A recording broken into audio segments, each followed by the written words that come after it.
Assalamualaikum warahmatullahi wabarakatuh. Kembali lagi di channel Marsa Subiakto.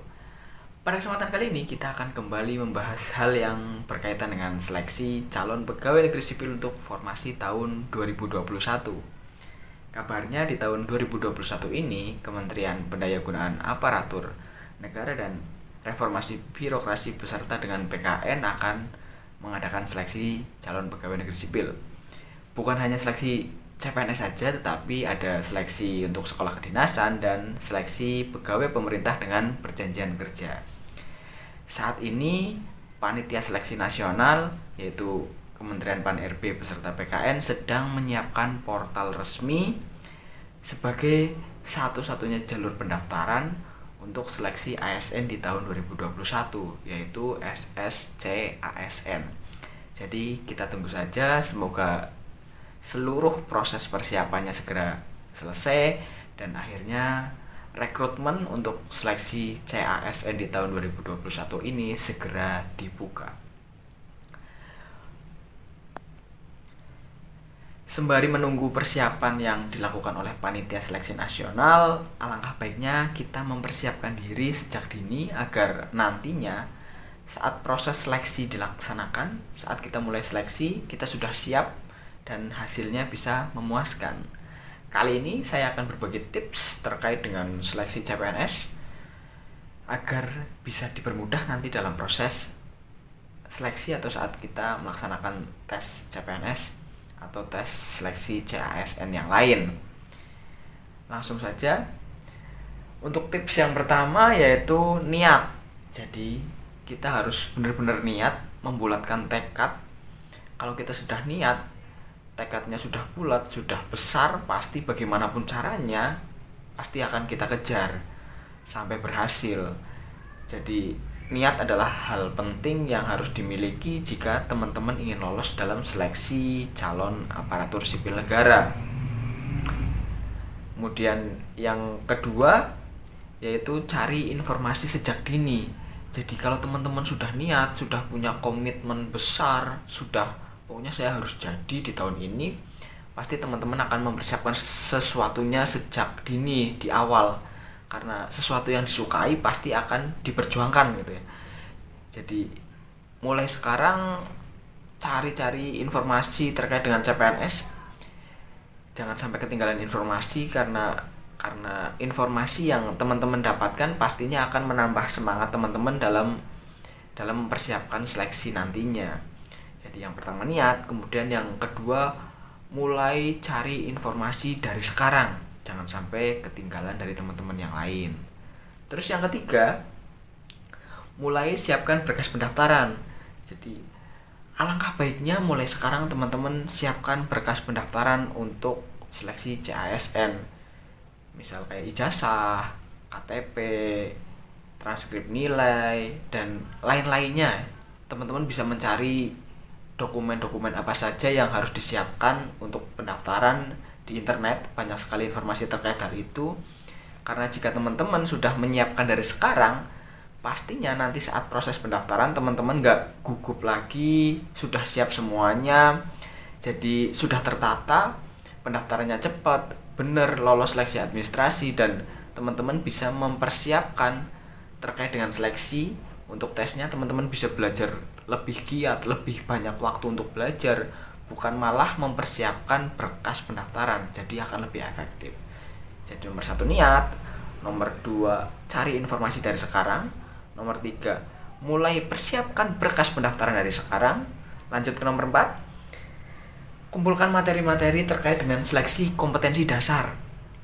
Ini penting sekali, karena seleksi di awal, setelah lolos seleksi administrasi, teman-teman akan melaksanakan seleksi kompetensi dasar atau SKD. Jadi mulai kumpulkan materi dari sekarang. Ini sangat penting. Materi-materi terkait SKD banyak sekali di internet, tinggal teman-teman mau untuk mencarinya atau tidak. Saya rasa itu bukan hal yang sulit jika teman-teman yang tadi, yang nomor 1 niatnya udah bulat, udah besar, udah tekadnya udah kuat, pasti mencari materi sangat mudah. Kemudian yang nomor 5, rangkum materi-materi tersebut dan pelajari. Ini juga sangat penting.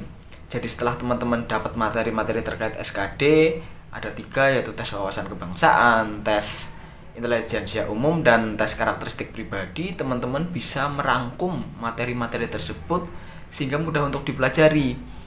Bisa dirangkum dalam buku kecil, jadi teman-teman bisa bawa kemana-mana buku itu. Kalau ada waktu senggang, teman-teman bisa buka, baca, dan akhirnya materi-materinya bisa diserap.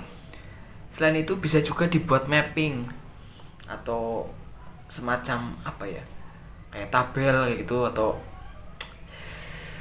apa namanya sih, teman-teman bisa berinovasi sendiri terkait dengan cara merangkum yang teman-teman sukai, yang teman-teman merasa mudah untuk mempelajarinya. Jadi bisa diinovasikan sendiri. Yang penting niatnya bulat, tekadnya kuat, dan mulai dari sekarang untuk dirangkum materi-materi yang sudah didapatkan oleh teman-teman. Lanjut lagi ke yang nomor 6. Ini juga sangat penting. Ikuti grup media sosial terkait dengan seleksi CPNS.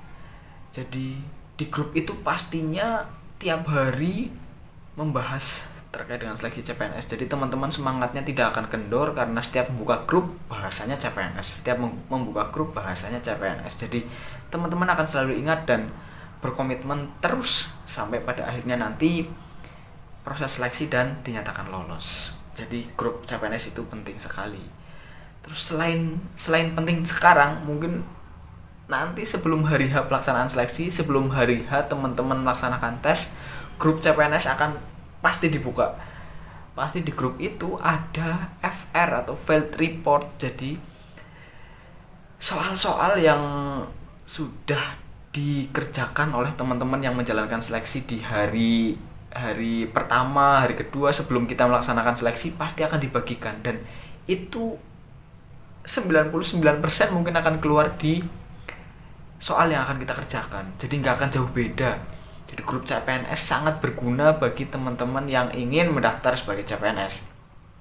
Jangan menyepelekan grup CPNS. Jadi harus ikuti grup itu, harus selalu dibuka, dan yang terpenting itu nanti di hari-hari menjelang hari H kita akan tes, buka terus pasti ada FR Field Report soal-soal CPNS. Itu sangat membantu kita dalam mengerjakan soal, saya yakin. Terus yang ketujuh, teman-teman juga bisa mengikuti bimbingan belajar terkait dengan CPNS, seleksi CPNS. Itu kalau dirasa perlu. Kalau teman-teman merasa bahwa teman-teman nggak bisa menyempatkan waktunya secara sadar, artinya males atau gimana, tidak bisa sadar sendiri, tidak bisa mengatur waktunya sendiri, kalau nggak dipaksa, teman-teman bisa mengikuti bimbel. Jadi kalau teman-teman mengikuti bimbel, pasti kan akan diwajibkan atau didorong untuk belajar terus-menerus gitu. Ada target jadwal yang harus dicapai.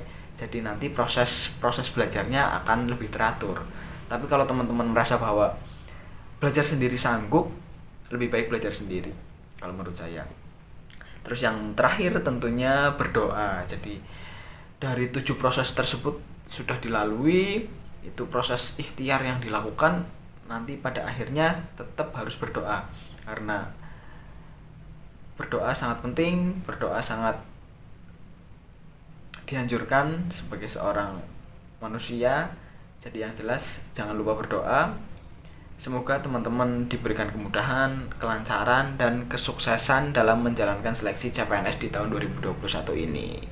Terima kasih. Mohon maaf bila ada kesalahan. Wassalamualaikum warahmatullahi wabarakatuh.